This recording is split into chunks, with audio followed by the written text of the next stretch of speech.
यदि द्वंद्व जीवन का सार है तो हम जो भी करेंगे उससे विपरीत भी तत्काल हो जाएगा। चाहे हमें ज्ञात हो, चाहे हमें ज्ञात ना हो, चाहे हम पहचान पाए, चाहे हम पहचान ना पाए, चाहे किसी को ज्ञात हो और चाहे किसी को ज्ञात ना हो। लेकिन ऐसा नहीं हो सकता। यह असंभव है कि हम एक को पैदा करें और उससे उल्टा पैदा ना हो जाए।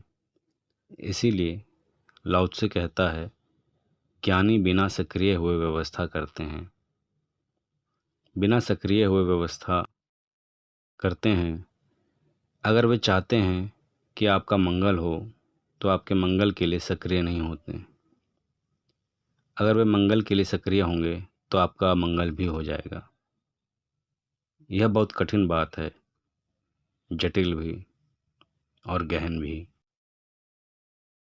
क्योंकि साधारणतः हम सोचते हैं कि अगर किसी का मंगल करना हो तो मंगल करना पड़ेगा।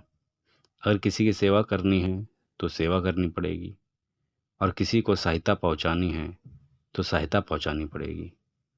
लेकिन लाओ त्से जिस सूत्र को समझा रहा है वह यह है कि तुम जब सेवा करोगे तभी तुम उसे गुलाम बनाने का यंत्र भी पैदा कर दोगे। जब तुम किसी को प्रेम करोगे तो तुम घृणा का भी आयोजन निर्मित कर दोगे।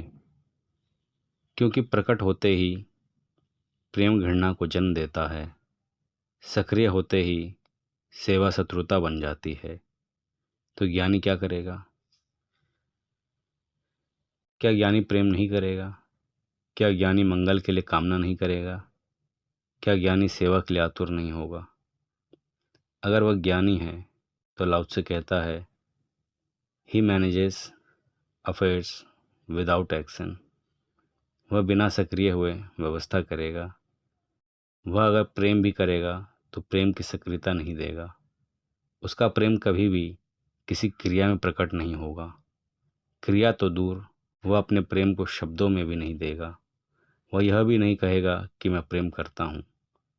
इसलिए नहीं कहेगा कि जो कहता है मैं प्रेम करता हूँ, यह कहने से ही इस शब्द के आसपास घृणा की रेखा खिंच जाती है।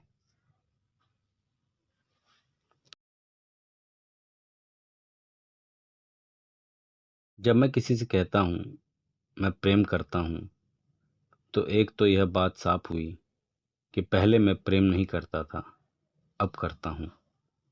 और जब मैं कहता हूँ मैं प्रेम करता हूँ,